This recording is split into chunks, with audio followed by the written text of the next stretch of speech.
تورا و دانش.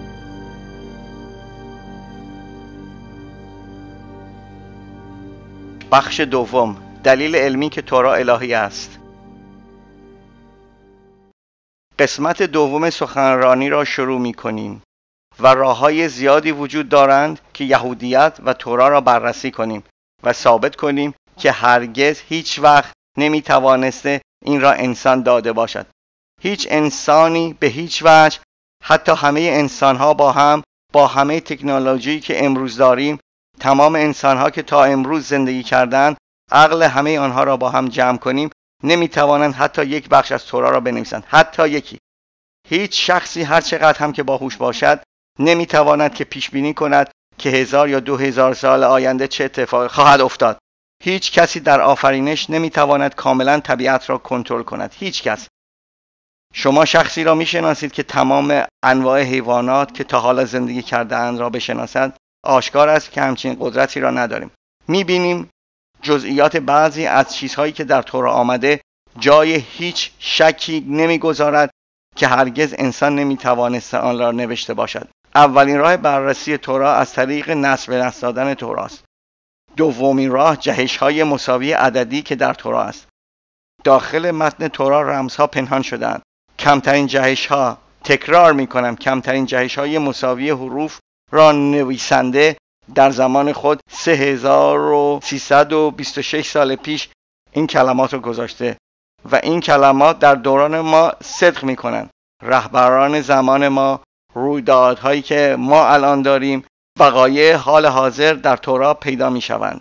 واضح است که هیچ شخصی نمی‌توانسته درباره چیزهایی که در دوره ما می‌گذرد در 3326 سال پیش بنویسد. همانطور که قبلا گفتم، نبوت‌ها، تورا پر از نبوت است. عقل الهی که در این کتاب وجود دارد یک انسان نمی‌تواند داشته باشد. کنترل کامل در موارد روانشناسی و باستانشناسی وجود دارد. تمام چیزهایی که باستانشناسان پیدا کرده‌اند اول در تورا، در پیامبران و پادشاهان کاوش کردند و طبق آن می‌دانستند کجا حفاری کنند. به هیچ کتاب دیگری نگاه نکردند و طبق آن می‌دانستند که کجا شروع به حفاری کنند. به هیچ کتاب دیگری نگاه نکردند. منبع تمام باستانشناسان در همه جای دنیا چیزهایی است که در تورا گفته شده. وقتی که تورا درباره داوید شاه صحبت می‌کند، آنها فهمیدند که او کجا زندگی می‌کرده، دنبال برج و شهر او گشتند و پیدا کردند. وقتی که تورا درباره قربانگاهی که یوشوا ساخت بعد از خروج از مصر و او جانشین موشه شد، یک کوهی است به نام ایوال، آنها آنجا رفتند، قربانگاه را پیدا کردند. بدون منبع نمی‌دانستند کجا آن را پیدا کنند. پس این از باستانشناسی. پس باستانشناسی داستان‌های تورا را 100% تایید می‌کند. روانشناسی یعنی چی؟ روانشناسی یعنی اینکه اگر خدای نکرده موشه تقلبی بود، چنانکه بعضی‌ها می‌خواهند ادعا کنند، چرا در تورا بنویسد که لکنت زبان دارد؟ شما هرگز یک نظریه تحقیرآمیز درباره عیسی در عهد جدید یا اشاره‌ای ضد محمد در قرآن، هرگز در تمام کتاب‌های اسلام یا مسیحیت، شما هرگز آن انتقادها را بر علیه آن قهرمان‌ها پیدا نمی‌کنید. ولیکن وقتی که شما کتاب‌های یهودیت 24 کتاب تورا را بررسی می‌کنید، آنها پر از انتقاد هستند. خدا آنها را به پیامبران، پادشاهان آن زمان و قبل از آن به موشه داد و تورا و پیامبران و پادشاهان پر از انتقاد هستند. نظریه‌های منفی بر ضد قهرمانان و رهبران یهودی اگر کار اشتباهی می‌کردند، تمام مثبت‌ها را هم، ولی تمام منفی‌ها 100% ذکر شده. هیچ کس چیزی را زیر فرش نمی‌پوشاند. چرا؟ چون این کتاب الهی حقیقی است. تمام کتاب‌های دیگر را کسانی نوشتند که آن شمایل را پرستش می‌کنند و بدیهی است علاقه‌ای نداشتند که حقیقت را درباره آنها بنویسند، فقط چیزهایی را که می‌خواستند شما بدانید. ولیکن تورا چون الهی است به شما 100% تصویر حقیقی را نشان می‌دهد. برای همین است که ما می‌فهمیم که موشه مجازات شد. او وارد سرزمین نشد. خدا از او ناراحت شد و خیلی مثال‌های دیگر و بعضی از اشتباهات ملت اسرائیل. اگر یک آدم تقلبی آن را نوشته بود، او هرگز نمی‌گفت که خدا از یهودیان ناراحت شد و اینجا و آنجا آنها را مجازات کرد. او هرگز چنین چیزی را نمی‌نوشت. فقط چیزهای خوب. پس بدیهی است که این یک کتاب تقلبی نیست، در اصل آن را آفریننده داده است. همچنین خیلی چیزهای دیگر در تورات هیچ شکی باقی نمیگذارد که تورات هرگز نمیتوانسته توسط چند منبع نوشته شده باشد، فقط یک منبع از اول تا آخر، چون به طور مخصوصی ساخته شده که یک شخص نمیتواند از جایی که دیگری توقف کرده ادامه بدهد. همچنین رمزهای پنهانی در متن تورات را شخص دیگری نمیتوانسته ادامه بدهد، چون رمزهای پنهانی تورات را نمیدانسته. فقط در زمان ما که کامپیوتر داریم میتوانیم این چیزها را پیدا کنیم. در زمان قدیم هیچ راهی وجود نداشت که بدانند. پس اشخاصی که آن را نوشتند نمیدانستند که چطور ادامه بدهند، چون از اول تا آخر کتاب پر از رمز است. پس این چند تا از راههایی است که ثابت کنیم که تورات الهی است. همینطور که جلو می رویم این بهتر هم می شود. اولین دلیل حقیقی که من می خواهم به شما نشان بدهم از علم این است که در تورات شرح داده شده که یهودیان چه چیزهایی را اجازه دارند بخورند، و این در تورات در دواریم فصل 14 جمله 9 تورات میگوید این چیزهایی است که شما میتوانید از آب بخورید. هر چیزی که باله و فلس دارد را میتوانید بخورید. خدا به یهودیان میگوید من در بدن تمام آبزیستان 2 شاهد قرار میدهم. اگر شما فلس و باله در بدن این جانور پیدا کردید میتوانید آن را بخورید. چه آن ماهی باشد چیز دیگری فرق نمی کند. 72% دنیا آب است. تا چه عمقی میتوانستیم برسیم؟ حدود 11.5 کیلومتر یا 8 مایل. خیلی عمیق. 40,000 نوع ماهی وجود دارند. میلیاردها نوع جانور در دریا هستند.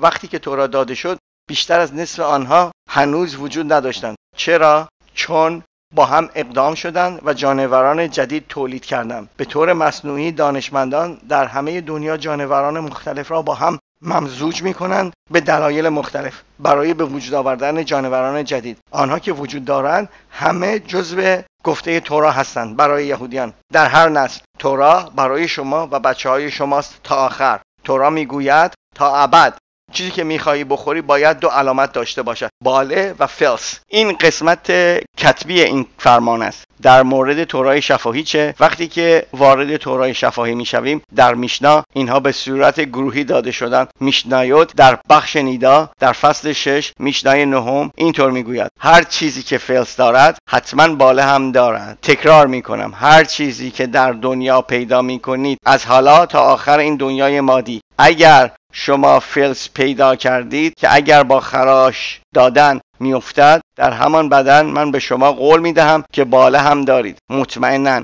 احتیاجی به بررسی ندارد. مطمئناً یعنی این که یک یهودی بیمار است در بیمارستان و شخصی برای او یک ماهی نصف آورد، او باله را نمیبیند و فقط فلس میبیند. شما میتوانید این را برای نهار بپزید. او فلس دیده، احتیاجی ندارد که باله هم ببیند. چرا؟ چون قانون شفاهی قول داده توسط آفریننده دنیا تمام ماهی های دنیا در تمام دریاها اگر شما فلس دارید حتما باله دارید. نگران نباشید. سوال اول، چرا نویسنده کتاب سعی می کند ما را تحت تاثیر معلوماتش قرار دهد؟ در هر صورت کتاب به دستورالعمل مذهبی است. در آن دستورهایی است که کارهای روحانی انجام دهید. چرا می‌خواهد ما را تحت تاثیر قرار دهی که دانش کامل درباره همه دنیا داری؟ این سوال اول. سوال دوم، آیا شخصی را میشناسید که قادر باشد 3326 سال پیش بنویسد که شما هرگز بین بیلیون ها و تریلیون ها چیزهایی که در آبهای اقیانوس ها حرکت می کنند حتی یک چیز هم پیدا نمی کنید که فلس داشته باشد ولیکن باله نداشته باشد؟ غیر ممکن است. برای نوشتن یک همچین چیزی شما باید در آن واحد همه چیزهایی که الان وجود دارند در دنیا ببینید و بنویسید. همچین چیزی را پیدا نمی کنید. هیچ انسانی چنین قدرتی ندارد. فقط خود آفریننده. به علاوه در اینجا می بینیم که او کنترل کامل درباره آینده دارد و چون او درباره زمان خودش صحبت نمی کند، او درباره زمان خودش تا آخر آفرینش، یعنی تا ابد، تا زمانی که دنیا وجود دارد. آیا شما کسی را می شناسید که علم کامل و کنترل که از امکان چنین چیزی در آینده جلوگیری کنند که یک روز بتوانند دو جانور مختلف را ممزوج کنند و چیزی درست کنند که فلس داشته باشد ولی باله نداشته باشد. تنها چیزی که لازم است پیدا کنیم یک مار با فلس. مارها باله ندارند ولی دم دارند. این خدای نکرده اولین اشتباه در یهودیت خواهد بود. بدیهی است همچین چیزی که الان گفتم هرگز نمیتوانست توسط یک انسان نوشته شده باشد، هر چقدر هم که نابغه باشد، فقط آفریننده جهان. این فقط یک مثال از هزاران مثال. ما چند تا را اینجا نشان میدهیم، بقیه را خودتان میتوانید بعداً پیدا کنید. حالا اثبات دوم. تورا میگوید درباره خوردن هم فرمول دو شاهد وجود دارد. حیوان باید نوشخوارش را بجود تا اینکه کاشر باشد. حیوان باید غذایش را تجزیه کند و باید سم شکافته در ته پا داشته باشد. این دو علامت هستند برای اینکه کاشر باشند. امروزه ما بیشتر از 2 میلیون حیوان داریم. 2 میلیون برایشان اسم داریم و خیلی جالب است که تورا می آید و برای یهودیان توضیح می دهد که چه حیوانی کاشر است، مثل گاو، گوسفند، حتی آهو کاشر است که اگر یک انسان بخواهد بخورد یک یهودی مجاز است. اما تورا می گوید ولی مواظب باشید. 4 نوع حیوان وجود دارند که ممکن است شما را گول بزنند و کاشر نیستند. فریب آنها را نخورید. این در وایقرا فصل 11 تورا میگوید هر چیزی که سم شکافته دارد و نوشخوارش را میخورد کاشر است. تورا میگوید ولی مواظب باش. 4 نوع حیوان هستند که ممکن است شما را فریب دهند. چطور فریب میدهند؟ آنها فقط یک علامت دارند و این یک علامت ممکن است شما را گمراه کند. شما فکر کنید که آنها هم کاشر هستند. مواظب باشید، آنها کاشر نیستند. 4 تا از 2 میلیون: شتر، خوک، خرگوش و هر. یا سم شکافته دارند یا نوشخوارشان را می جوند. نوشخوار جویدن یعنی بعد از اینکه غذا وارد شکم شد از بدن خارج می شود از دهان یا در عقب و دوباره حیوان این را می خورد و هضم می کند. راه‌های مختلفی وجود دارند. مفهوم این است که دوباره غذا را هضم می کنند، دوباره می بلعد و دوباره هضم می کند. خرگوش، هر، شتر و خوک.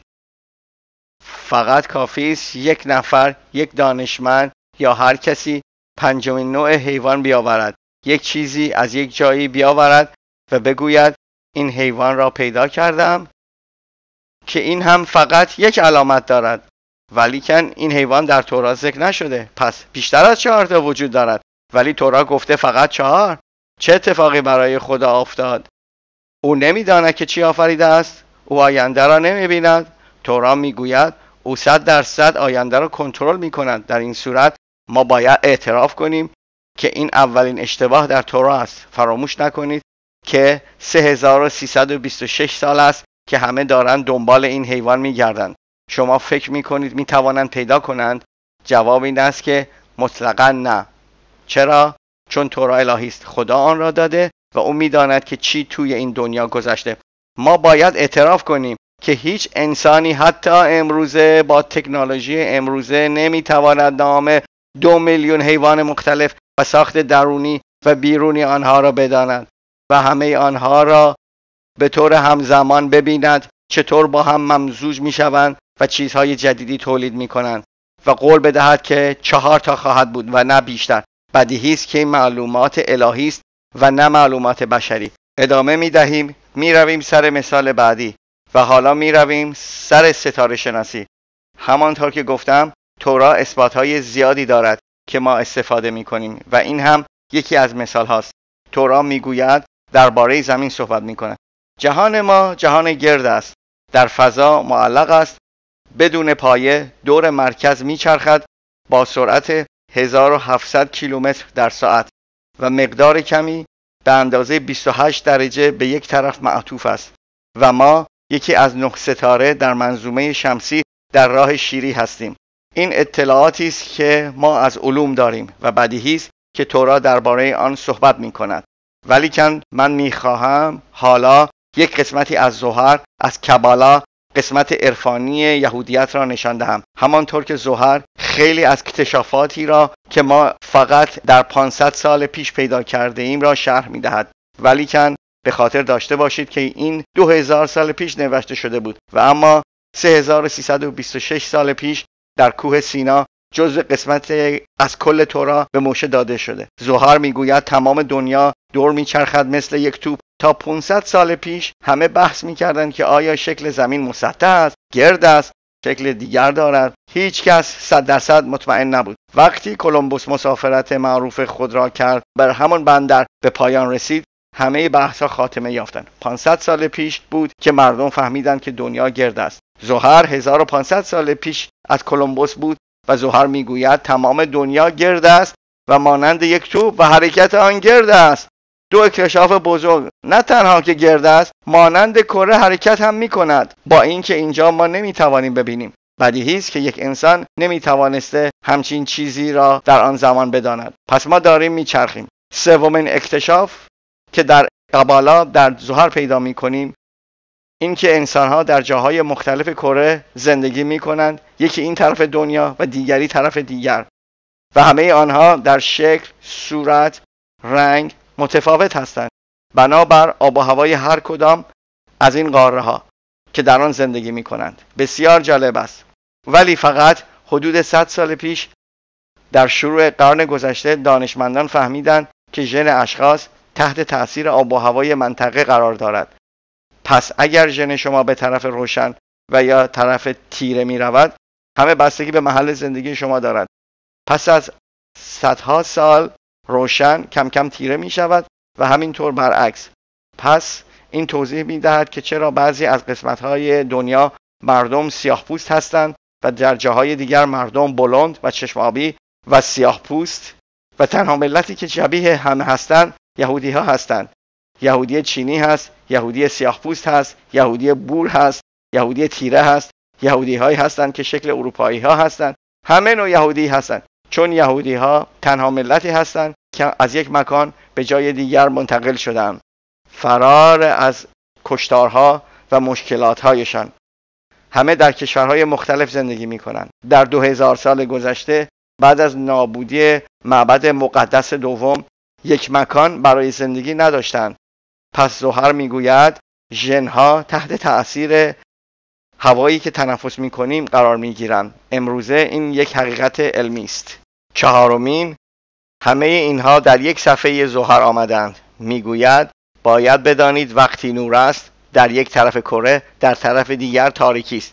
به این معنی که رابطه بین خورشید و زمین را میدانستند. خورشید 100 مرتبه از زمین پهن‌تر است و فاصله بین خورشید و زمین، حرارت داخلی خورشید 15 میلیون درجه سانتیگراد است و به زمین که میرسد درجه آن 30، 35، 25 دقیقاً چیزی که آدم لازم دارد که زندگی کند. بسیار جالب است. و زحر ادامه میدهد و میگوید انسان‌های بالای کره زندگی میکنند و انسان‌های پایین کره زندگی میکنند. از اینجا چی یاد میگیریم؟ نیروی جاذبه. مردم نمیافتند توی فضا. مغناطیس. زحر درباره این میدانست خیلی قبل از اینکه دانشمندان به آن پی ببرند. و یک چیز دیگر میگوید اینکه روی زمین یک منطقه است که همیشه روشنایی است، فقط زمان کوتاه تاریکی. این درباره قطب شمال صحبت میکند که فصل طولانی تاریکی دارند و فصل طولانی روشنایی دارند،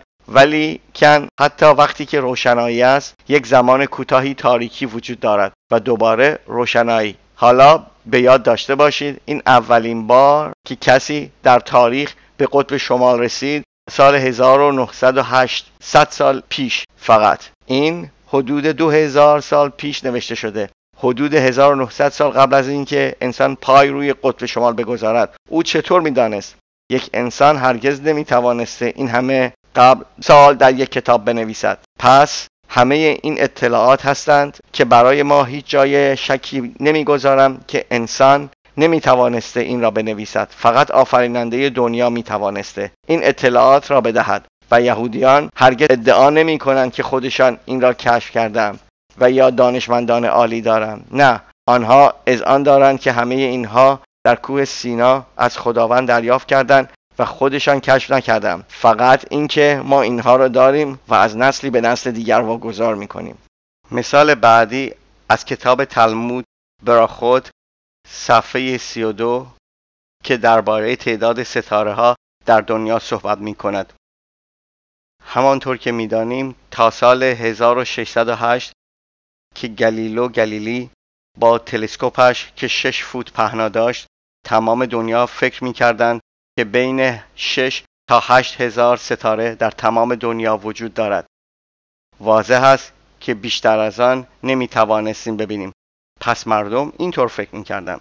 روی کوه می ایستادند و تعداد ستاره ها را می شمردند و کلاً اینطور مردم اعتقاد داشتند. وقتی که گالیلو تلسکوپش را بلند کرد برای اولین بار فهمیدند که ستاره های خیلی زیادتری بودند که نمی توانستند ببینند. پس تمام دنیا فهمیدند که کهکشان های بیشتری هستند که تا حالا نمی توانستند ببینند. وقتی که ما گمارا را تلمود را بررسی می کنیم یک چیز خیلی جالبی می بینیم. گمارا یک گفتگو بین خدا و ملت اسرائیل، بزرگترین ربایهای زمان، و خدا میگوید به ربایهای بزرگ، به حکیمان، من 12 قسمت در آسمان درست کردم. در ضمن هوروسکوپ از اینجاست، علامتها و همه چیزها 12 علامت، و در هر قسمت 30 ارتش آفریدم و در هر ارتشی 30 سپاه آفریدم و در هر سپاهی 30 رعاتان آفریدم و در هر رعاتان 30 کاراتان آفریدم و در هر کاراتان 30 گسترا آفریدم و در هر گسترا 365,000 ضرب در 10,000 ستاره که 4 صفر بیشتر و همه آنها را برای ملت اسرائیل آفریدم. و شما میپرسید که من چطور شما را فراموش کردم و از شما غفلت کردم؟ پس این گفتگوی خدا با حکیمان است. آنها شکایت می کنند که پس از نابودی معبد مقدس دوم، خدای عزیز چطور این کار را با ما کردی؟ و جواب خدا این است که اینها را من آفریدم و همه را برای فرزندانم اسرائیل آفریدم. همانطور تورا میگوید در جای دیگر شما فرزندان من هستید. من شما را از بین همه ملل انتخاب کردم که مال من باشید. همچنین آشکار است در جای دیگر و همه اینها را برای شما انجام دادم و شما فکر میکنید که من شما را هیچ وقت ترک کنم؟ بیایید با هم حساب کنیم که جمعش چه می شود. 12 قسمت می شود 12 ضرب در 30 ضرب در 30 ضرب در 30 ضرب در 30 ضرب در 30 ضرب در 365,000. 4 صفر اضافه کنید چه می شود؟ 10 به توان 18 ستاره، یعنی 1 و 18 رقم بعد از آن. این تقریبا 2000 سال پیش نوشته شده و در حقیقت در کوه سینا به موشه داده شد 3326 سال پیش. و حالا ببینیم دانشمندان دوره ما درباره تعداد ستارگان چه میگویند. در سال 1990 دکتر بروهر از کوین مری کالج در لندن تحقیقاتی با مگا کامپیوترها کرده و پیدا کرد در دنیا 10 به توان 19 ستاره وجود دارند. چیز جالب است که گمارا این را به 7 بخش تقسیم می کند. چیزی که گمارا مزولوت می خواند، دانشمندان آنها را سلول های کهکشانی می خوانند. چیزی که گمارا آن را ارتش می خواند، دانشمندان آن را گروه های محلی کهکشان ها می خوانند. چیزی که تورا سپاه می خواند، آنها کهکشان ها می خوانند. چیزی که تورا رعاتان می خواند، آنها مناطق کهکشانی می خوانند. چیزی که تورا کاراتون می خواند، آنها گروه های کهکشان ها می خوانند. چیزی که تورا گیسترا می خواند، آنها گروه های کروی ستارگان می خوانند. چیزی که تورا ستاره می خواند، آنها هم ستاره می خوانند. و خیلی جالب است 7 بخش هر کدام داخل دیگری، جمعاً 10 به توان 19 ستاره. حالا بیایید عاقلانه فکر کنیم. 2000 سال پیش گمارا تلمود بابلی در بابل نوشته شده بود. 1300 سال بعد از اینکه یهودیان آن را به طور شفاهی از ربای به دانشجو انتقال دادند و در آخر جمع آوری شد و توسط رئیس یهودیان ربای یهودا حنسی نوشته شد. پس در آنجا این معلومات به ما داده شد که حتی کسی توی خواب هم نمیدید، هیچ کس 2000 سال پیش توی خواب هم نمیدید که چنین تعداد ستاره‌ای را بنویسد و در حقیقت غیر یهودیان به یهودیان گفتند شما باید تصمیم خود را بگیرید. در تورا میگوید که خدا ابراهام را برکت کرد که نسل تو زیاد می شود مانند شن روی زمین و ستاره های آسمان. به نظر می رسد که اینجا تناقض وجود دارد. خدا با ابراهام چه کار کرد؟ او را برکت کرد یا نفرین؟ اگر با شن روی زمین برویم کی می داند؟ تریلیون ها هستند. اگر با ستاره ها برویم فقط 6000، در حد اکثر 8000 ستاره آنها ادعا می کردند وجود دارد. این تا قبل از گالیله در سال 1608، حدود 400 سال قبل، که همه شوک شدند که یهودیان همیشه درست میگفتند که ما بر طبق چیزی که میبینیم نمیرویم، ما طبق دستورات آفریننده دنیا که به ما داده میرویم. ما دانشمند نیستیم، ما اینجا آمده ایم و فقط دستورات تورا را انجام میدهیم. این خیلی جالب است که آنها فهمیدند که یهودی‌ها درست میگفتند. در دنیا ستارگان فراوان هستند. بدیهی است که شخص نمیتوانسته یک همچین چیزی را 2000 سال پیش بنویسد. پس من ادامه میدهم به مثال بعدی. اثبات بعدی تجدید ماه است. قبل از نشان دادن اثبات، اینکه راه‌های مختلفی برای محاسبه سال وجود دارد. ما با خورشید می رویم، با ماه می رویم، با هر دوی آنها می رویم. مسلم ها فقط با ماه می روند که سال قمری 354 روز است. مسیحیان با سال خورشیدی می روند که 365 روز و چند ساعت می باشد. یهودیان با خورشید و ماه هر دو می روند. حالا به یاد داشته باشید که 11 روز و چند ساعت اختلاف بین سال خورشیدی و سال قمری وجود دارد. یعنی تقریباً هر 3 سال یک ماه فرق وجود دارد. جمع می شود به 3 ضرب در 11 تقریباً یک ماه. خیلی جالب است چون مسلمان ها با سالهای کوتاه‌تر می روند. روزه رمضان از تابستان به زمستان حرکت می کند. عیدها می روند به تابستان به زمستان. مسیحی ها هم با تقویمشان مسئله دارند. پس هر 4 سال 29 روز فوریه دارد. فقط هر 4 سال. یک بار در هر 4 سال. یهودیان ظاهراً مسئله دارند. مسئله چیست؟ در متن تورای کتبی میگوید که خداوند به موشه گفت که عید پسح را جشن بگیرید و باید همیشه در بهار باشد. همیشه، نه در زمستان و نه در تابستان، باید در بهار باشد. و در حقیقت خداوند پسح را به اسمهای مختلف میخواند. یکی از اسمها جشن بهاری می باشد چون باید در بهار باشد. چطور مجبورش میکنند که همیشه در بهار بیفتد وقتی که مشکل بین سال خورشیدی و قمری دارید؟ تورای شفاهی می آید و میگوید خداوند به موشه همه محاسبات ماه و سال قمری و از محاسبه سال کبیسه مطلع ساخت. همینطور که تورا میگوید ماه بهار را نگه دار و پسح را بساز. یعنی اینکه باید به او رمز توازن ساختن سال خورشیدی و سال قمری را آموخته باشد. و این خیلی جالب است. هر 19 سال یهودیان 7 ماه به تقویم اضافه می کنند. هر 2 یا 3 سالی 13 ماه در سال داریم. به جای 12 ماه 1 ماه اضافه. چرا؟ اگر پسح بخواهد زود بیاید نزدیک مارچ که هنوز سرد است 1 ماه به سال اضافه می کنیم که می شود آذر الف و آذر بت. تکرار می کنیم. آذر اولی و آذر دومی. این 1 ماه یهودی است. با کردن این کار ما پسح را 1 ماه عقب می اندازیم تا در بهار بیفتد. هر 2 یا 3 سالی اگر هنوز زود میرسد دوباره 1 ماه اضافه میکنیم. پس ما مطمئن میشویم که همیشه پسح در بهار بیفتد. حالا پس از این مقدمه برویم در گمارا. در تلمود در کتاب روش هاشانا صفحه 25 این چیزی است که گمارا میگوید. فوق‌العاده باور نکردنی است. گمارا میگوید 200 شاهد آمدند نزد رئیس اسرائیل ربان گملیل که شهادت بدهند که ماه نو را دیدند.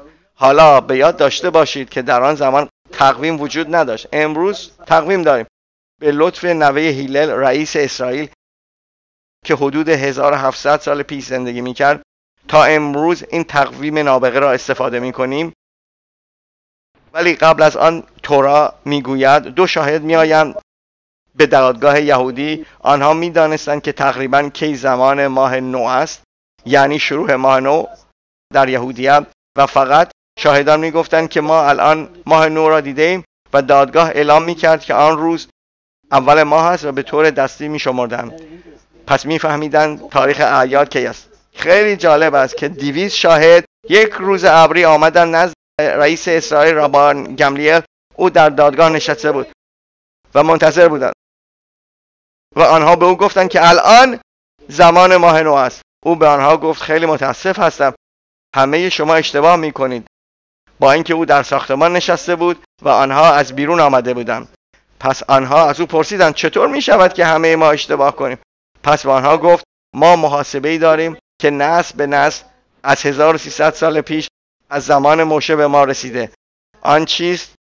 تجدید ماه نو هرگز کمتر از 29.5 روز و 2/3 ساعت و 73 جزء دقیقه نمیتواند باشد. بیایید حساب کنیم. 29 روز را همه میدانیم.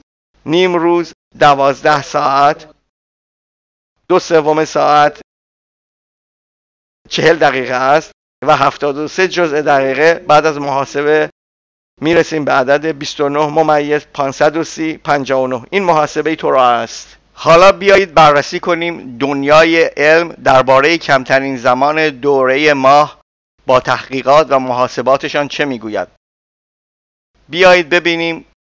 جلوی من 1 صفحه از ناسا است به نام سیستم زمین، ماه و گردش و مقایسه بین زمین و ماه که این را منتشر می کنند. ناسا به عدد عجیبی رسیدند که 29 ممیز 530 588 است. 5 رقم بعد از ممیز 530 590 و آنها میگویند 530 588، یعنی 2000 یک روز. اختلاف.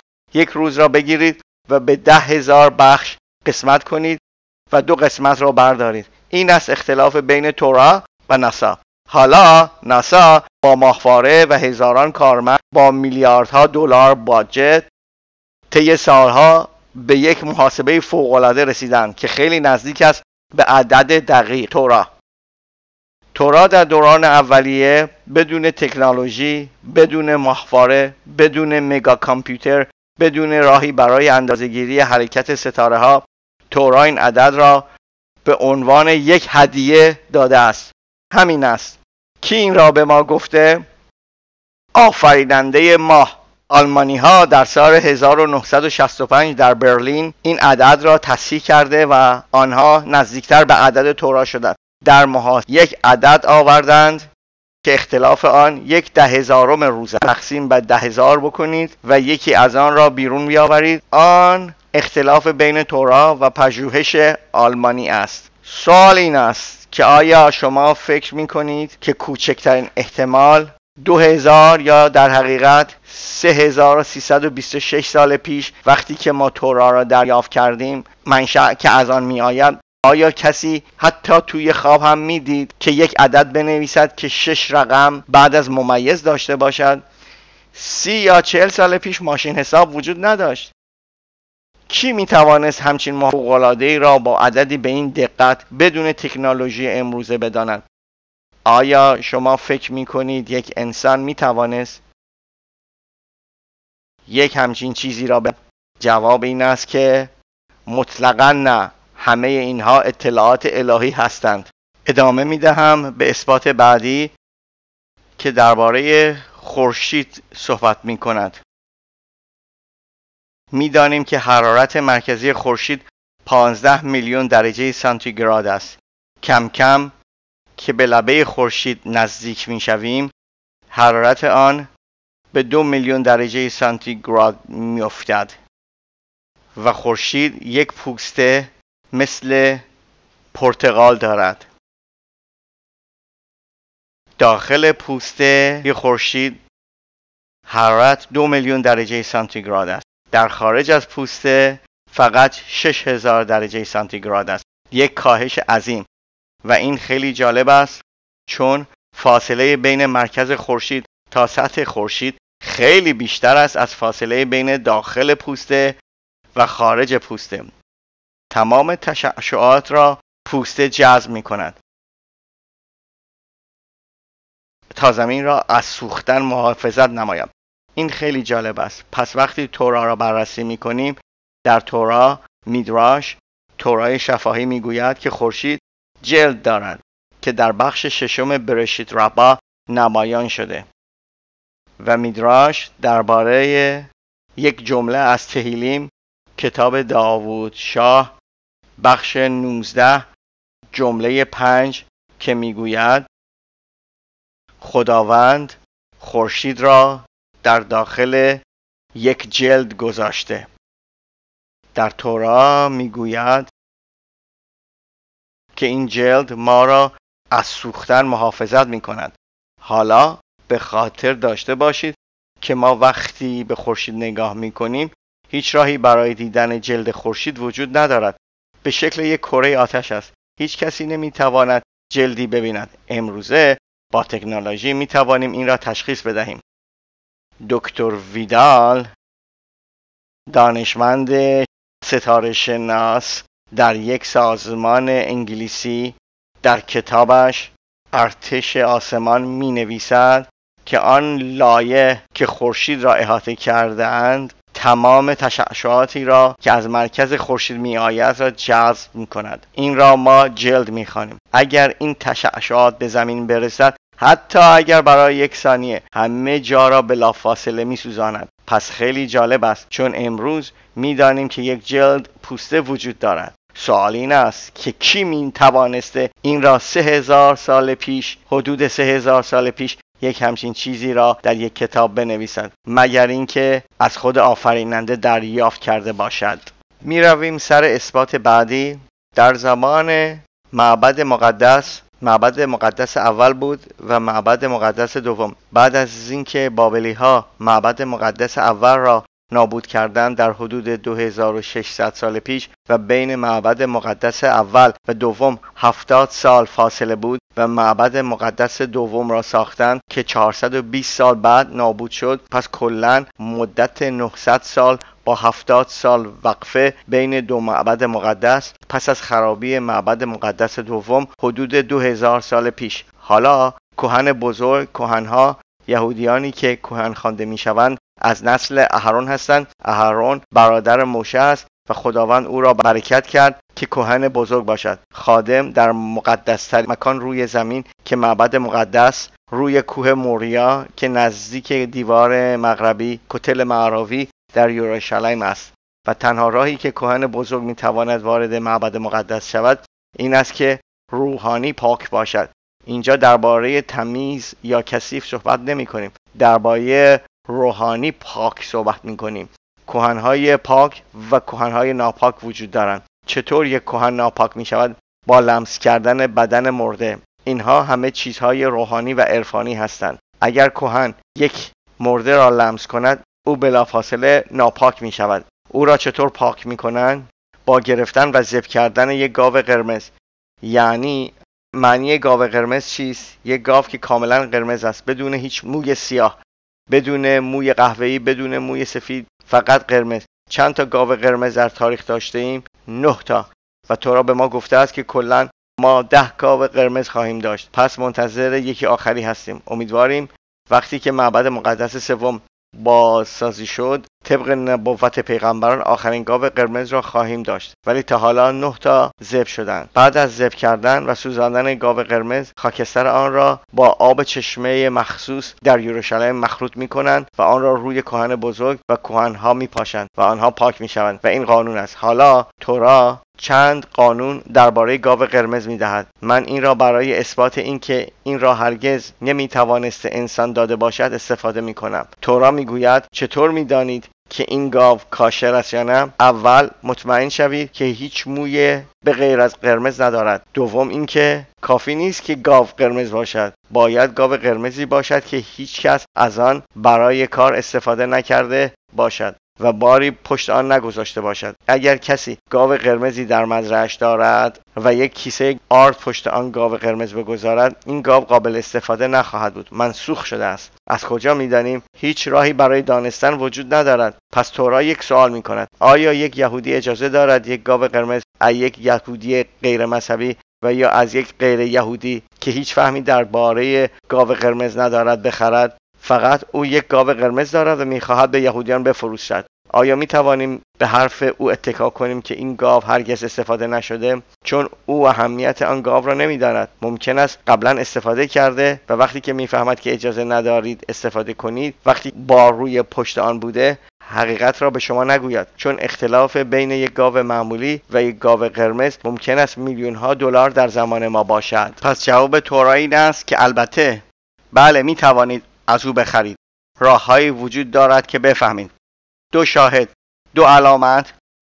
تورای شفاهی یک داستان برای ما می آورد.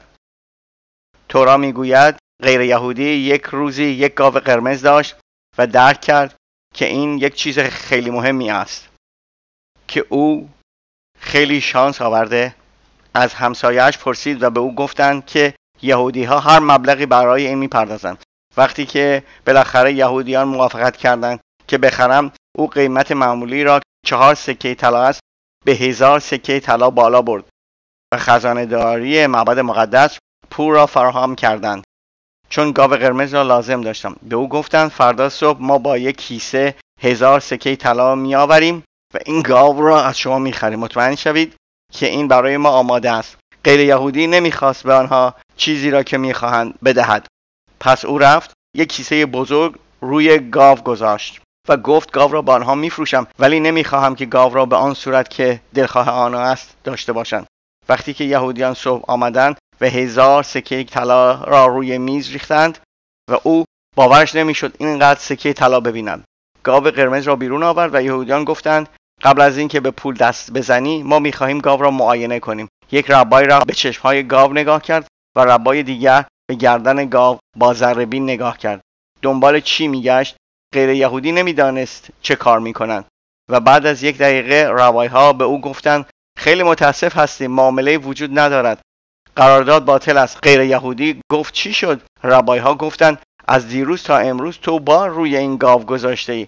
غیر یهودی پرسید شما از کجا میدانید که من بار روی این گاو گذاشتم؟ شما اینجا بودید که ببینید؟ آنها به او گفتند لازم نیست که ما اینجا باشیم. وقتی خدا به ما تورا را داد در کوه سینا، راز گاو قرمز را هم به ما داد. راز گاو قرمز چیست؟ چون اگر پشت او بار بگذارید یا پشت او بنشینید، چشمهای گاو چپ می شوند و هیچ وقت دیگر درست نمی شوند. و یک علامت دیگر هم وجود دارد. 2 مو در پشت گاو است که آنها خم می شوند و دیگر هرگز نمی توان آنها را راست کرد. آن را می توانید برس بزنید و هر چقدر که می خواهید، ولی کن آنها همیشه می افتند. آنها 2 علامت هستند که این گاو قرمز استفاده شده است و حالا منسوخ شده است. حالا میخواهم از شما یک سوال بکنم. کدام انسانی حتی توی خواب میبیند که به موی گاو نگاه کند؟ احتمالاً میلیون‌ها مو وجود دارند. اول از همه از کجا میدانستند که این یکی علامت هاست؟ چطور میدانند که کجا 2 مو هستند؟ از میان میلیون‌ها مو. کجا دنبال آن 2 مو بگردند؟ در میان میلیون‌ها مو. دقیقاً آنها کجا هستند؟ از کجا میدانست که بعد از گذاشتن وزن آن 2 مو میافتند؟ چه رابطه‌ای دارد؟ هیچ راهی برای دانستن وجود ندارد. هیچ کس حتی تصور چنین چیزی را هم نمی کند. از کجا یک انسان می داند که بعد از اینکه وزنه روی گاو قرمز بگذارید چشمهای او چپ می شوند؟ وقتی که روی یک گاو معمولی بار می گذارید هر چقدر هم که بخواهید چشمهای او هنوز میزان میماند، ولی گاو قرمز یک چیز مخصوصی دارد.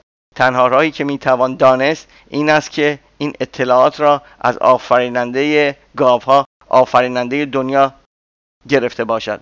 هیچ راه دیگری وجود ندارد که یک انسان بداند که دنبال چی بگردم، و این یک مثال دیگری است که استفاده میکنیم که جای هیچ شکی نمیگذارد که تورا، و به یاد داشته باشید این تورای شفاهی است و احتیاجی نیست که بگوییم تورای کتبی.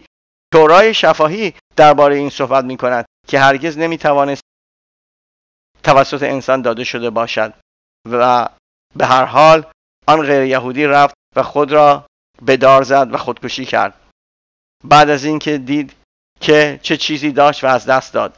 می رویم سر اثبات بعدی. بحث این که آیا زمین کروی است سالهای خیلی زیادی ادامه داشته. همانطور که قبلا ذکر کردم، وقتی که کلمبوس دور دنیا را گشت و به همان بندر رسید، در واقع بحث خاتمه یافت. این 500 سال پیش است. حقیقت این است که فقط نادانی ما را مجبور کرد که باور کنیم که بحث 500 سال پیش باید به پایان می رسید. چون اگر ما کتاب یشعیاهو فصل 40 جمله 22 را بخوانیم، او میگوید که زمین گرد است. یعنی خدا زمین را نگاه می کند و زمین در یک دایره حرکت می کند. و حتی راشی، یکی از مفسرین تورا که 950 سال پیش در فرانسه زندگی می کرد، خودش که مفسر تورا است و 450 سال قبل از کلمبوس زندگی می کرده، به وضوح نوشته است که زمین گرد است. پس بدیهی است که پیامبر 2100 سال پیش از کلمبو در یشعیاهو زمین گرد است. بحث از کجا می آید؟ فقط از نادانی. این یک آیه در تورا است. حتی مسیحیان و مسلمانان هم این تورا را اعتقاد دارند، ولی هنوز چندین دانشمند و فیلسوف بحث می کردند که آیا زمین مسطح، گرد یا شکل‌های دیگر است. وقتی که آیه واضح در تورا دارید، من همیشه می گویم که بزرگترین خطر برای زندگی شخص نادانی است. لزوما نه فقط در دین، این می تواند در کامپیوتر هم باشد. اگر یک چیزی را بلد نباشید، ممکن است هر روز ساعتها تلف کنید. اگر عملکردهای کامپیوتر را ندانید، وقت خیلی زیادی تلف میکنید. در پزشکی، در حسابداری، در خیلی چیزها. مهمترین چیز هدف زندگی است. اینکه دنبال کند آزمایش هایی را که خدا برای ما گذاشته. اگر قوانین را نداند، هرگز موفق نمی شود و درباره این بعداً صحبت خواهیم کرد. ادامه می دهم. مثال بعدی که می خواهم درباره‌اش صحبت کنم این است که در تلمود بابلی در کتاب مقیلا صفحه 6 درباره بنیاد آلمان صحبت می کند و در گمارا ربی اسحاق می گوید که یعقوب یکی از سه پدران، خدا گفت اجازه نده برادر من عیسی در نقشه‌اش موفق شود. نقشه او این است که نسل مرا از بین ببرد. به یاد داشته باشید که این برادر دوقلو است که از یک مادر آمده، یعقوب و عیسی، و در زندگیشان از قبل دشمن بودند و نسل‌هایشان. اسم یعقوب عوض شد به اسرائیل در تورا و یهودیان از او می آیند. عیسی، اروپایی ها و آلمان ها، نازی ها و خیلی کشورهای دیگر از او آمدند. خیلی جالب است که تورا دارد آلمان را 2000 سال قبل از اینکه آلمان به وجود بیاید را تشریح می کند. 2000 سال پیش کشوری به نام آلمان وجود نداشت. هیچ کس می توانست اسم آن را بداند. ولی در تلمود به وضوح می گوید که یعقوب امید داشت که خدا عیسی را موفق نکند. چرا؟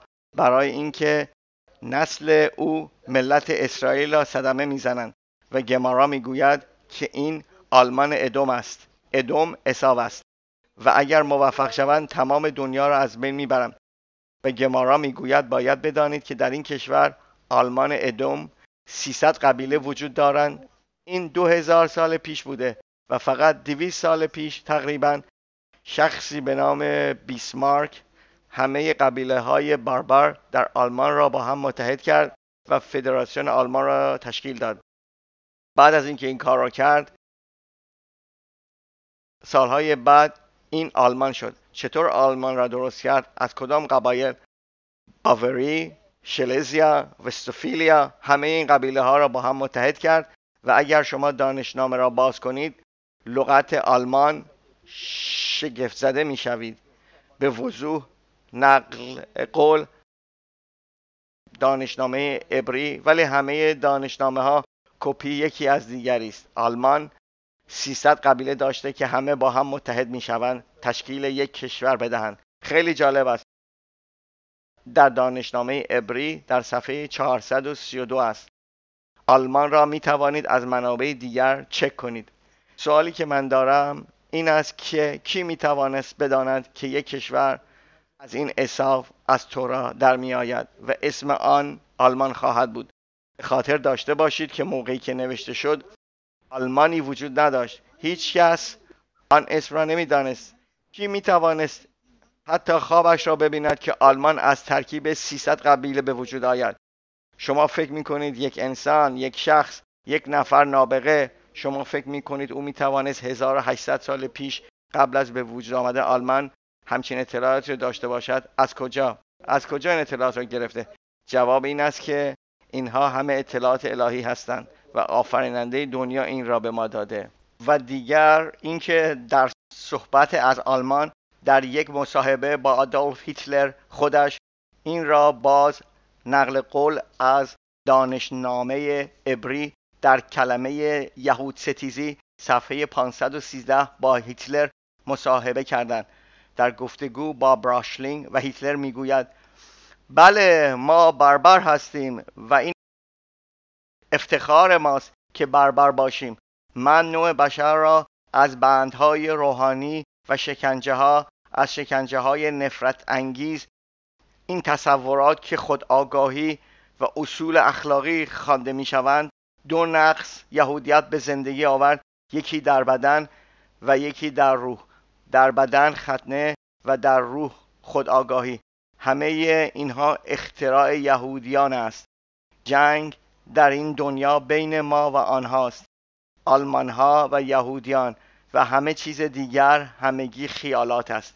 خیلی جالب است چون هرچه گفت و حتی خودش هم نمیدانست چه میگوید همینجا در تورا شروع شد، در زمان یعقوب و عیسی.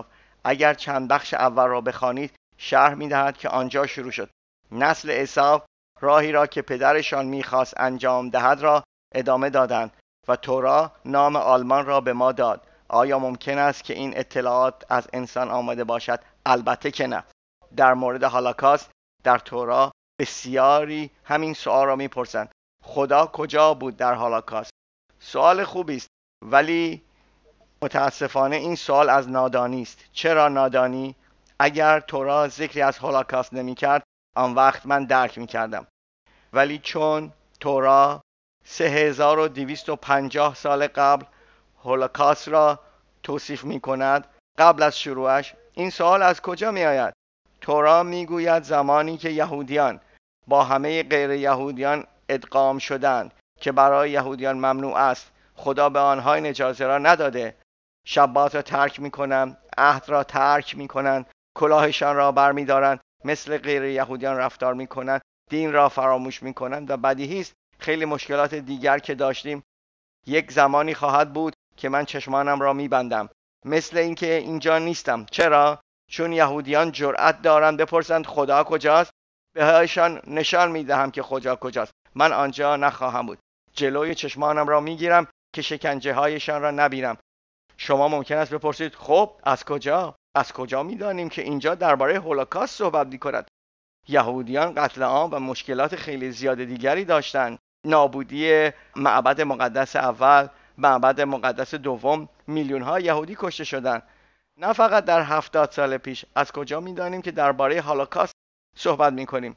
این خیلی جالب است. کتاب دواریم را باز کنید، فصل 31 جمله های 16 تا 18 و از اینجا شروع می شود. خدا به موشه گفت تو می روی که با پدرانت استراحت کنی، یعنی اینکه فوت می کنیم. و این ملت بر علیه من شورش خواهند کرد و خدایان بیگانه را دنبال خواهند کرد. در کشورهایی که زندگی خواهند کرد مرا رها خواهند کرد و عهدی را که من با آنها دارم را باطل می کنند و در آن روز من خیلی خشمگین می شوم و آنها را ترک می کنم و چشمهایم را از آنها می پاشنم و مصیبت‌های خیلی زیادی خواهند داشت و در آن روز آنها فریاد میکشند که خدا با ما نیست. برای همین ما اینقدر مصیبت داریم و من صورتم را از آنها در آن روز پنهان میکنم برای شورش هایی که بر ضد من کردند. دنبال خداهای بیگانه رفتند، دنبال مذهب‌های غریب رفتند. این کتاب دواریم فصل 31 جمله های 16 تا 18 در متن تورا. و خدا به موشه گفت، کلمه موشه 3 حرف دارد، بم، شین، ه. حرف آخر موشه ه را میگیرید و 50 حرف بشمارید، حرف شین را میگیرید. 50 حرف میشمارید، حرف واو را میگیرید. 50 حرف میشمارید، حرف الف را میگیرید. 50 حرف میشمارید، حرف ه را میگیرید. همه با هم چی میگیرید؟ ها شوآ، هولوکاست. 3250 سال قبل از اینکه در دنیا بیایند. در توی تورا آن را توصیف می کند از اول تا آخر، کامل با تمام اسامی. نامهای دیگر زیادی در این فصل هستند. هیتلر، آیخمن و راه حل آخر زایکلون بی را توصیف می کند. خیلی از کلماتی که با هولوکاست رابطه دارند در این فصل با جهش‌های عددی مساوی پیدا می کنید. آیا ممکن است که شخصی می توانسته همه هولوکاست را با اسامی و جزئیات بداند و در یک کتاب بنویسد 3326 سال پیش؟ البته که نه. و تورات چه میگوید؟ این نتیجه جذب شدن و شورش کردن یهودیان بر ضد آفریننده دنیا، بر ضد پدرشان در آسمان. پس تورات درباره این صحبت میکند. من نمیفهمم چرا مردم میپرسند خدا کجا بود در هولوکاست، وقتی که او از قبل در کتابش نوشته که کجا خواهد بود وقتی که شرایط مثل این در دنیا بیاید. البته من قضاوت نمی کنم، من قاضی نیستم و من هیچ حرفی ندارم. کار من اینجا امروز این است که فقط برای مردمی که درباره تورا نادان هستند بخوانم. آنها ممکن است دانش در رشته‌های زیاد دیگری داشته باشند ولی تورا را حتی یک بار هم در زندگیشان نخواندند. الان ممکن است موقع این باشد که بگویم من 20 سال است که سخنرانی می کنم. سخنرانی های بسیار زیادی، برنامه های رادیویی، ایمیل، صحبت با مردم، ملاقات با مردم، بحث با مردم و من همیشه در سخنرانی ها می پرسم و مردم می توانند وبسایت مرا نگاه کنند که درست می گویم یا نه. من زیاد میپرسم کسانی که با من بحث میکنن که چقدر تورا معتبر است و کلمات خدا هستند یا نه. من از آنها میپرسم آیا هرگز تورا را از اول تا آخر کلمه به کلمه که معنی ساده آن را بفهمید در طول عمرتان خوانده اید؟ قبل از اینکه بیایید برای بحث یک بار خوانده اید؟ 20 سال کسی را پیدا نکردم که تورا را از اول تا آخر خوانده باشد، معنی ساده آن را بدانند و با اطلاعات بیایند به بحث با دانش لازمه. حتی یک بار هم نه. چطور ممکن است که آنها سخنرانی ها دارند، مخالف تورا، از تورا انتقاد میکنند و هیچ اطلاعاتی ندارند که تورا چی گفته؟ خیلی چیزهای کمی از این طرف و آن طرف، یک مقدار کمی در اخبار میشنوند و در روزنامه، در درس تورا در دبستان یا در دبیرستان، هر جا که بود. هیچ چیزی نمیدانند. تقریبا هیچ چیز نمیدانند. حتی 1% هم نه. فقط تصور کنید که من به مجمع جراحان مغز بروم و من هیچ اطلاعی از مغز ندارم که مغز چیست، نمیدانم، هیچ وقت درباره مغز به اندازه کافی یاد نگرفتم و بیایم و بگویم شما همه اشتباه میکنید، شما نمیدانید چطور عمل کنید، باید از اینجا انجام بدهید، شما از طرف عکس میروید. و من یک سخنرانی عالی دادم و بعد از چند دقیقه یکی از جراحان از من میپرسد ببخشید آقا، شما از کجا آمده اید؟ تحصیلات شما درباره مغز از کجاست؟ علم شما چیست؟ می توانید به ما مدارکتان را نشان دهید؟ از کجا فارغ التحصیل شده اید؟ و من میگویم نه، من هیچ وقت درباره مغز مطالعه نکردم. تصور کنید چقدر احمق به نظر میرسم. آیا دیگر کسی از آن به بعد مرا جدی میگیرد؟ البته که نه. پس نکته این است چرا درباره چیزی که هرگز در زندگیتان یاد نگرفته اید بحث میکنید؟ میخواهید بیایید بحث کنید؟ مطالعه زیادی لازم دارد. نمیخواهید یاد بگیرید؟ نمیخواهید وقت بگذارید؟ لطفاً درباره چیزی که نمیدانید بحث نکنید. ادامه میدهیم. میروم سر اثبات بعدی. تورا میگوید یکی از عهدی که خداوند با ملت یهود بست ختنه است. هر پسر یهودی در 8مین روز تولدش باید ختنه شود. حالا البته من به شما قبلا گفتم شما نمیتوانید حتی یک قانون را هم بدون تورای شفاهی درک کنید. پس اینجا تورا نگفت کجا را ببرید. تورا نگفت که اگر رنگ بچه زرد است چه میشود و خطر جانی دارد. تورا نگفت مراسم را در روز یا شب انجام دهید. آیا در شب مجاز است یا نه. تورا نگفت اگر بچه در شبات به دنیا بیاید او را باید در 8مین روز ختنه کنید که میشود شبات هفته بعد. تورا نگفت. تورای کفتی نگفت. ولی وقتی می روید به تورای شفاهی قوانین همه چیز گفته شده است. همه چیز به ما یاد داده شده از اول تا آخر، وگرنه ما نمیدانستیم چطوری شروع کنیم. تصور کنید تورای شفاهی وجود نداشت همانطور که بعضی از نادانان میخواهند ادعا کنند. خدا به ما کتابی میدهد پر از دستورات و هیچ جا در تورات نمیگوید چطور دستورات را انجام دهید. به علاوه ما مشمول مجازات سخت هستیم. مواظب باشید بعضی از مجازات ها حتی اعدام است و خدا هیچ وقت به ما نمیگوید که چطور آنها را انجام دهیم. پس هدف دادن تورات چیست؟ فقط به ما بگوید که 613 دستور وجود دارند و نام آن دستورات را به ما بدهد. قوانین نگه داشتن شبات کجاست؟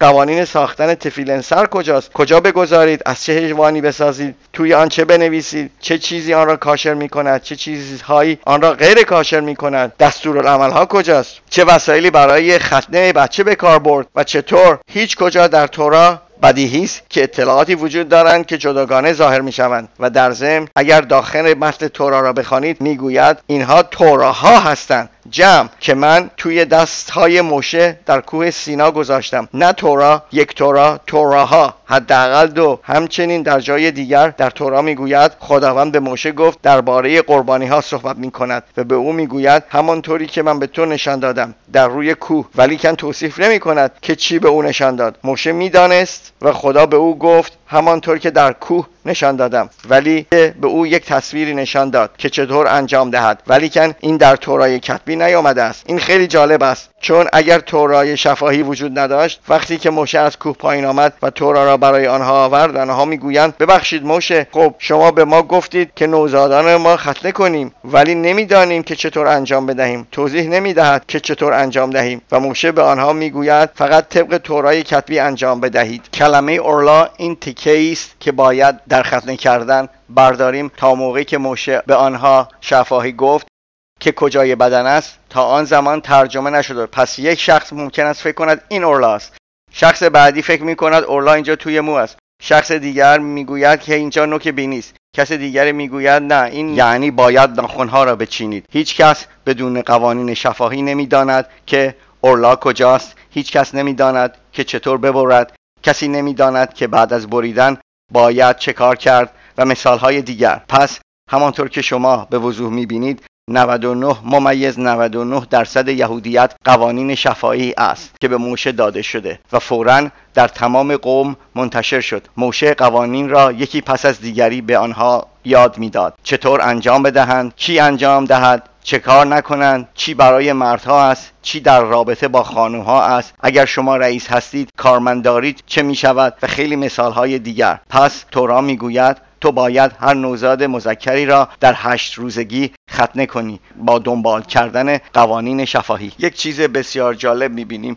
این است که دانشمندان در دوره ما کشف کردند که یک چیزی که از خونریزی زیاد جلوگیری میکند ویتامین K است. ویتامین K خون سوراخ را میبندد که اگر ما یک بریدگی در بدنمان داشته باشیم بریدگی را مسدود میکند و مطمئن میشود که ما تمام خون بدن ما را از دست ندهیم.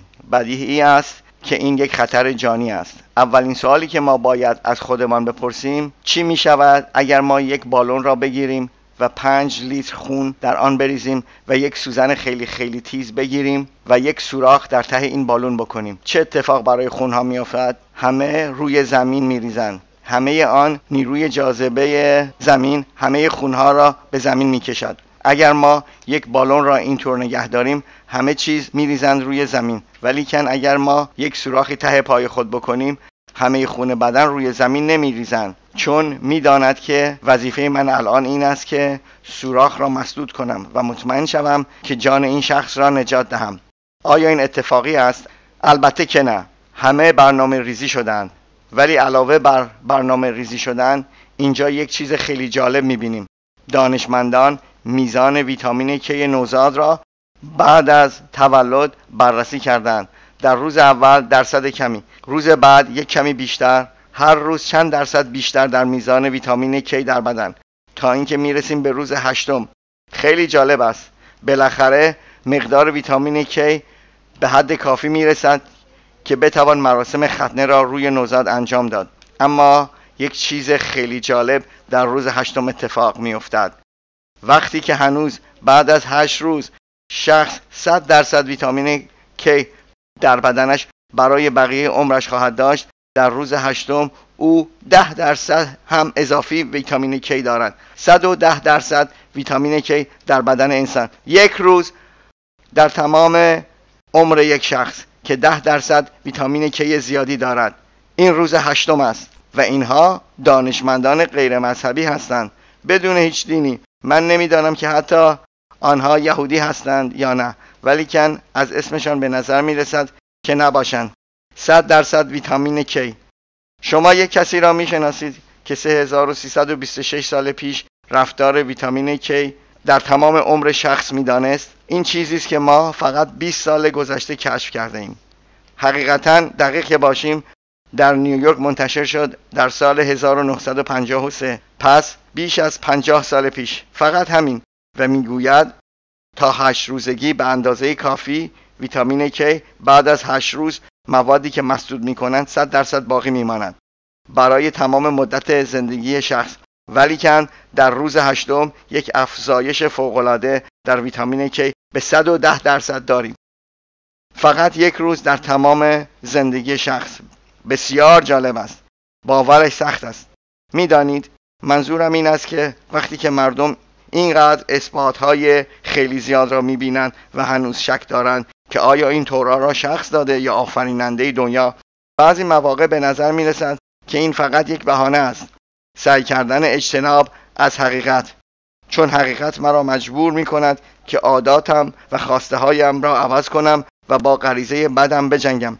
و این یکی از بهانه‌های اصلی است که مردم استفاده می‌کنند که فشار را از روی خود بردارند. من همیشه میگویم اگر در تورا در صفحه آخر بگوید یهودی عزیز بعد از اینکه همه چیزهایی را دادم را دیدی، من به تو اجازه میدهم هر کاری که میخواهی بکنی. اگر میخواهی قوانین را نگه داری خیلی خوب، برایت خوب است. اگر نمیخواهی، مایل نیستی، هیچ اشکالی ندارد. هیچ احساس بدی نکنید. مجازاتی وجود ندارد. به شما پاداش نمیدهم. قولی که به شما دادم عمر ابدی و همه پاداشهای دیگر که به شما در تورا قول دادم به شما بستگی دارد. انتخاب آزاد. ولی اگر نگه نداری باید بدانی که هیچ اشکالی ابدا با من نداری. آیا فکر میکنید حتی یک نفر در تمام تاریخ صحت تورا را انکار کند؟ آیا شما فکر میکنید کسی شهامت این کار را دارد؟ نه، البته که نه. چرا؟ برای چی؟ مرا مجبور نمی کند. چرا چیزی بین واضحی را انکار کرد؟ دلیل اینکه مردم این را انکار میکنند این است که اگر قبول کنند که شما درست میگویید و این الهی است، سوال بعدی می آید پس مسئله تو چیست؟ چرا قوانین الهی را نادیده میگیری؟ چطور میتوانی به خودت صدمه بزنی؟ در هر صورت گوش نکردن به آفرینندت ریسک بزرگی است. میتوانی ابدیت را از دست بدهی. شوخی نیست. بهتر است که به خودم بگویم نه، این نمیتواند حقیقت داشته باشد. باور نمی کنم. چرا؟ در غیر این صورت وجدان ناراحت می کند که اعتراف کنم که تمام عمرم را در دروغ زندگی می کنم. چند نفر شجاع شما میشناسید که حاضرند روی صحنه بایستند و بگویند من 100 درصد اعتقاد دارم، 100 درصد میدانم، نمیخواهم انجام بدهم، خیلی تنبل هستم. در هر مدت زیادی فقط یک نفر ممکن است پیدا کنید. اثبات دیگر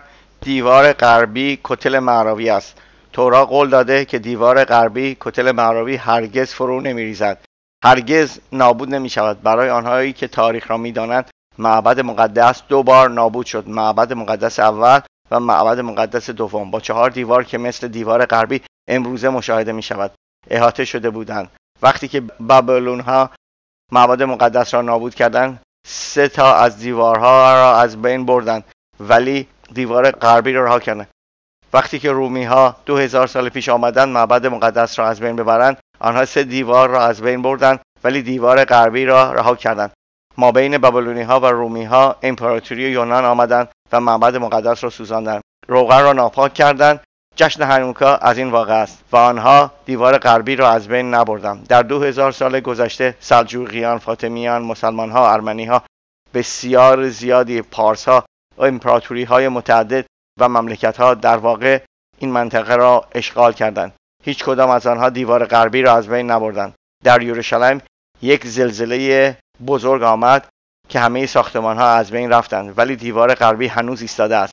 اگر فکر می‌کردید که سنگ های بزرگی که در دیوار غربی می‌بینید با سیمان ایستاده‌اند، برایتان خبر دارم سیمانی وجود ندارد. یک سنگ روی سنگ دیگر قرار دارد بدون اتصال، یکی روی دیگری ایستاده است. یعنی اگر زلزله بیاید می‌توانند سر بخورند بیایند پایین روی مردم زیر آنجا، ولی همه این سالها هنوز ایستادند. تورا قول داده در سرود سرودها در فصل 2 جمله 9 آمده است: این است دیوار غربی ما را نگاه می کند، ایستاده است، در زمان حال اینجا است، یعنی همیشه باید اینجا باشد. همیشه می رویم به قسمت شفاهی آن میدراش ربا به نام میدراش سرود سرودها و چی میگوید؟ آنجا میگوید که خدا برای آن دیوار قسم خورده که هرگز نخواهد افتاد. پس حالا حتی از قبل هم آسانتر می شود. تنها کاری که باید بکنیم این است که این دیوار را خراب کنیم. شما میخواهید از دست خدا و فرمانهایش خلاص شوید؟ خیلی آسان است. ترتیب بدهید یک نفر دیوار را خراب کند. اولین اشتباه در یهودیت را پیدا خواهید کرد. بعد از 3326 سال شما مشهور میشوید. شما میتوانید بگویید من اولین کسی هستم که اشتباه پیدا کردم با خراب کردن دیوار، چون اینجا جمله اشتباه است. ولی پیشنهاد من به شما این است که چنین کاری با آتش بازی کردن است، شاید در خطر انداختن جانتان، چون خدا به دیوار قول داده که آن را محافظت کند. یعنی اینکه این کار را کردن دخالت کردن با قانونهای خدا و من نمیخواهم بگویم که نتیجه آن چه خواهد بود، ولی که خیلی واضح است. پس یک شخص، یک انسان هر چقدر هم نابغه باشد هیچ وقت هرگز توی خواب هم نمیبیند که درباره یک دیوار بنویسد که هرگز خراب نخواهد شد و تمام مذهبش را روی آن پایه گذاری کند. که در یاد داشته باشید که 4 دیوار بودند. این دیوار و این یکی و آن یکی و آخرین همه از یک مواد ساخته شدند با یک سازنده همزمان. آن 3 تا هر زمان می توانند خراب شوند، محافظتی ندارند. این یکی هرگز هیچ وقت خراب نمی شود. شما کسی را می شناسید که همچین چیزی را قول بدهد و بعد از تقریبا 2000 سال صحیح باشد؟ این میدراش تقریبا 1800 سال پیش نوشته شده بود، زمانی که دیوار ایستاده بود، بعد از اینکه 3 دیوار دیگر را خراب کرده بودم. و بزرگان ما این را نوشتند و گفتند که ما از روی سنت میدانیم که این دیوار که شما میبینید همه ما این 1800 سال پیش است تا ابد خواهد ایستاد. این تقریبا 150 سال بعد از خرابی معبد مقدس به دست رومی ها است. همه چیز آنجا، مسجد هنوز آنجا نبود. به یاد داشته باشید مسلمان ها اسلام فقط 1400 سال دارد. پس ما درباره حداقل 450 سال قبل از مسلمان ها بیایند مسجد را آنجا بسازند. پس همانجا بزرگان درباره ربای های یهودی در آن زمان به ما گفتند ما سنت داریم، از سنت میدانیم که این دیوار همیشه اینجا میماند و هیچ کس نمیتواند آن را خراب کند. چرا؟ خدا آن را محافظت میکند. این یادگاری از معبد مقدس است. اثبات دیگر در واقع درباره طبیعت است. همه چیز در طبیعت وقتی شما حرارت میدهید گسترش پیدا میکند. وقتی منجمد میکنید کاهش پیدا میکند. بسیار جالب است. یک چیزی است که خیلی عجیب رفتار میکند. آب را وقتی حرارت می دهید گسترش پیدا می کند، بخار می شود، می رود بالا. ولی وقتی آب نزدیک به درجه یخ زدن که نزدیک به 4 درجه سانتیگراد است می رسد، 0 درجه سانتیگراد نقطه انجماد است، 32 درجه فارنهایت، اما سانتیگراد 0 درجه است. این نقطه انجماد است. پس حالا می رود به 4 درجه سانتیگراد. شما خیلی به نقطه انجماد نزدیک هستید. وقتی آب می بیند که دارد یخ می زند، به جای اینکه گسترش ادامه دهد، یخ گسترش است. چه اتفاقی می افتد؟ برای آب طرز رفتار خودش را عوض می کند. برخلاف همه احتمالات چه اتفاقی می افتد؟ اگر آب به رفتار خود آنطوری که باید ادامه میداد، لایه بالایی همه اقیانوس ها یخ می زدند و فرو می رفتند به ته، و بعد لایه بعدی یخ می زد و فرو می رفت به ته، و لایه بالایی بعدی یخ می زد و فرو می رفت به ته. بعد از چند هفته تمام اقیانوس ها که 72 درصد دنیا آب است همه یخ می زدند.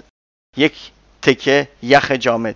احتیاجی به گفتن نیست که همه ماهی ها و همه جاندارانی که در اقیانوس ها زندگی می کنند همه خواهند مرد، و بدتر از همه این که تابستان که برسد و همه آب شوند، یک سونامی به وجود می آید که تمام دنیا را سیل می برد و همه می میرند. برای جلوگیری از این فاجعه آفریدگار در قوانین طبیعت تداخل می کند و به آب می گوید تو فقط طبق نقشه من رفتار می کنی، فقط تا 4 درجه. بعد از 4 درجه رفتارت را برعکس کن. چه فکر می کنید؟ یک همچین چیزی اتفاقی است؟ برای کسانی که فکر می کنند دنیا تصادفی به وجود آمده با انفجار یا هر چیزی که اسمش را بگذارید، بدیهی است که نه. مثالهای خیلی زیاد دیگری شبیه این وجود دارند. واضح است که ما امروز وقت نداریم که همه آنها را ذکر کنیم، ولی فقط اطلاعاتی که من در این لپتاپ دارم کافی است که هزاران ساعت بیوقفه صحبت کرد با دادن اثباتها یکی پس از دیگری، و این اغراق نیست. این جمع‌آوری اثبات‌هایی است که در عرض 15 سال کار کردن است و خدا رو شکر خیلی با نبوغ است. میخوام درباره آخرین اثبات امشب صحبت کنم، درباره رمزهای تورا که 1-2 بار پیش ذکر کردم. همانطور که میبینیم با اختراع کامپیوتر در 20 سال گذشته چیزهایی را پیدا کرده ایم که قبلا نمیتوانستیم ببینیم. نه اینکه آنها وجود نداشتن، همیشه در تورا بودن.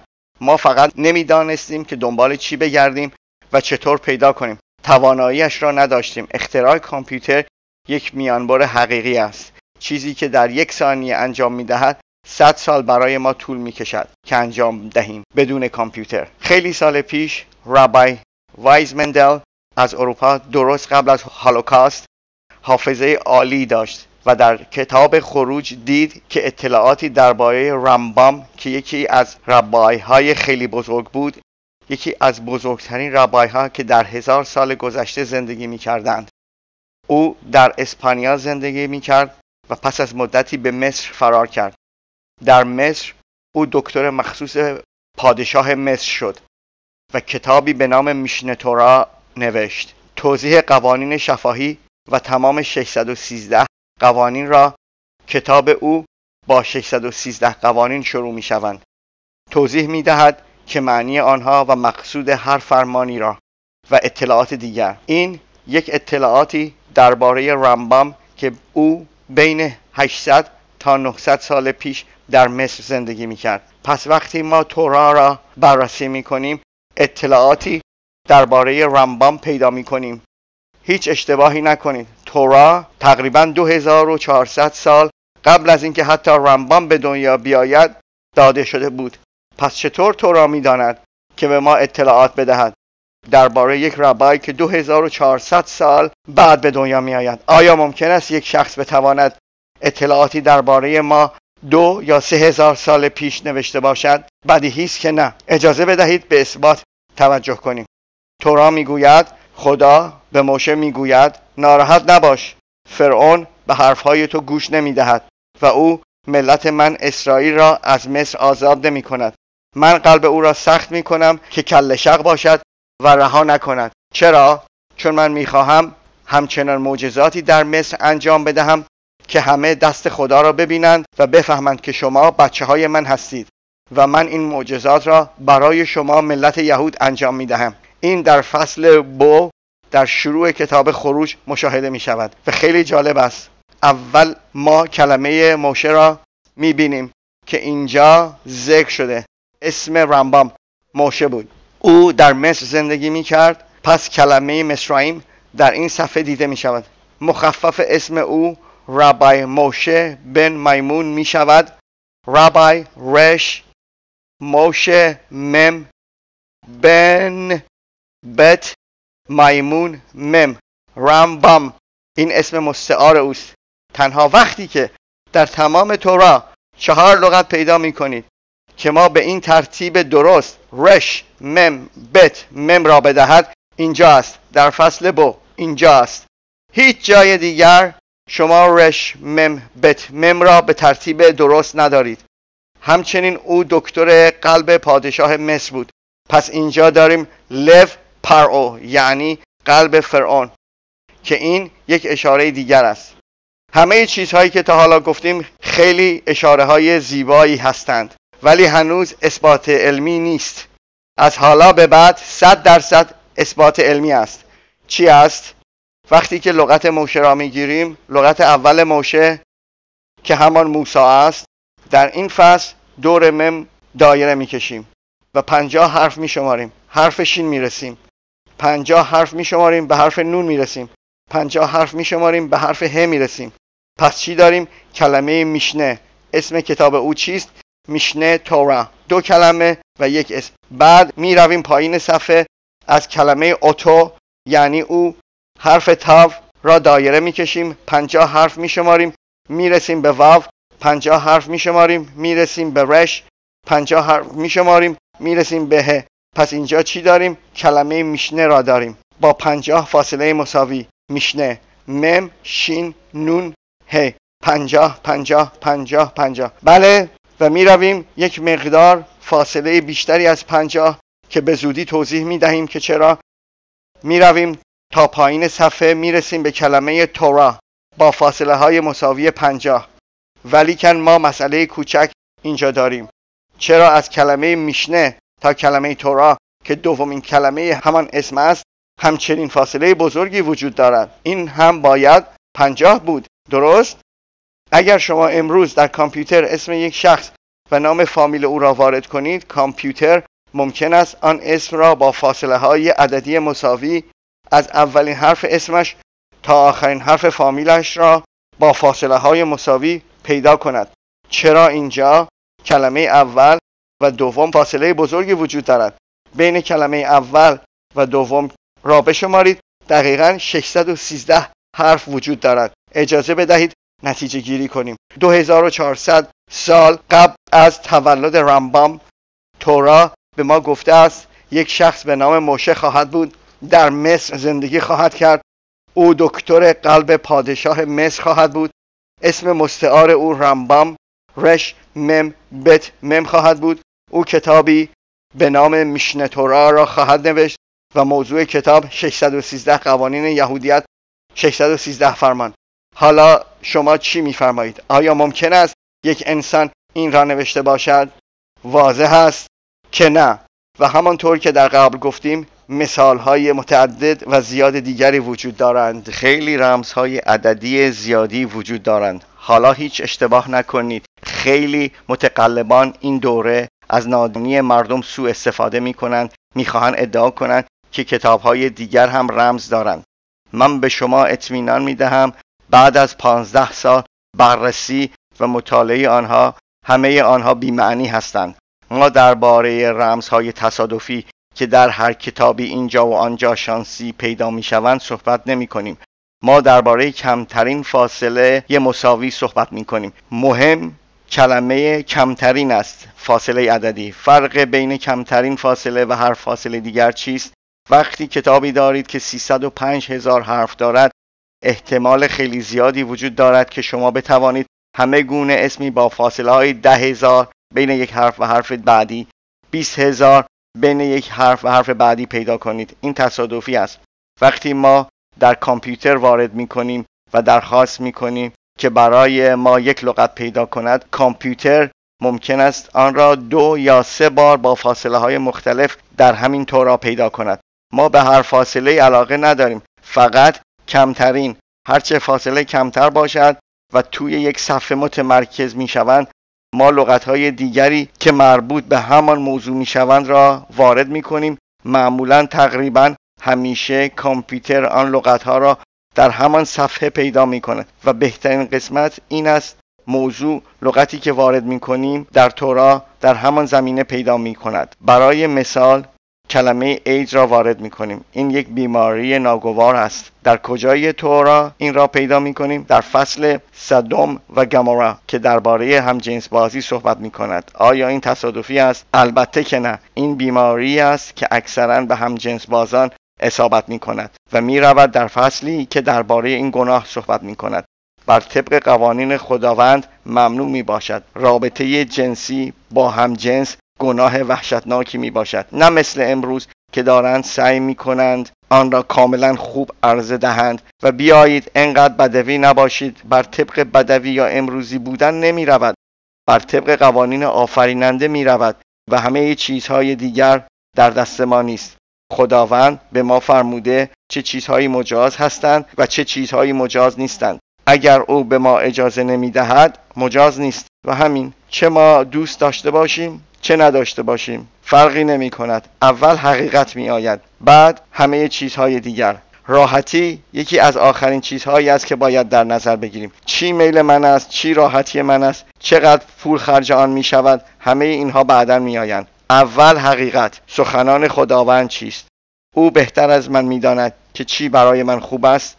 او مرا آفریده، او می‌داند، او سازنده است و بهتر از من می‌داند چه کاری را باید بکنم و چه کاری را نباید بکنم. چرا من باید به عقل احمقانه خود گوش دهم وقتی که خداوند به من گفته درست و غلط چیست؟ چرا من دنبال تمایلات قلبم و توهمات بروم؟ چون تورا از قبل به من گفته است که چی توصیه شده و چی توصیه نشده و ما درباره این موضوع در قسمت سوم این سخنرانی که من وارد آن می‌شوم صحبت میکنیم. پس ما اینجا نتیجه میگیریم که وقتی موضوعی را وارد کامپیوتر میکنیم معمولا در جایی پیدا میکند که درباره آن موضوع صحبت میکند. شبیه مثالی که درباره هولوکاست آوردم. در جایی میآید که هولوکاست را شرح میدهد. وقتی که نام بیشتر از 50 نوع میوه و سبزیجات و درختان را وارد می‌کنیم، همه آنها در فصل اول تورا که آفرینش دنیا را توصیف می‌کند پیدا می‌شوند که خدا دنیا را در 6 روز آفرید و در روز هفتم استراحت کرد و از آن به بعد توصیف هر روز آفرینش خدا چی آفرید و آدم را با بدن آفرید و در آن روح گذاشت. در بینیش روح که انرژی الهی است در بینی آدم دمید و او چشمهایش را باز کرد و شروع به صحبت کردن کرد و آن روح ابدی است، یعنی روح هیچ وقت از بین نمی رود، جرقه از خود خداست، همچنان که تورا تشریح می کند. بدن دور انداختنی است، موقتی است، اما روح ابدی است و بعضی مواقع از بدنی به بدن دیگر انتقال پیدا می کند. این را تناسخ می نامیم. از لحاظ علمی در دوره ما ثابت شده است توسط فراروانشناسان دکتر ریموند مودی، دکتر الیزابت کالارووس، دکتر ایان استیونسن. کتابهایشان را بخوانید، بررسی کنید. در اینترنت می توانید پیدا کنید. زندگی پس از زندگی، زندگی بعد از مرگ، بازگشت پس از مرگ و بسیاری دیگر. مرگ کلینیکی با هیپنوتیزم کردن مردم به زبانهای دیگر صحبت می کنند، زبانهایی که بلد نیستند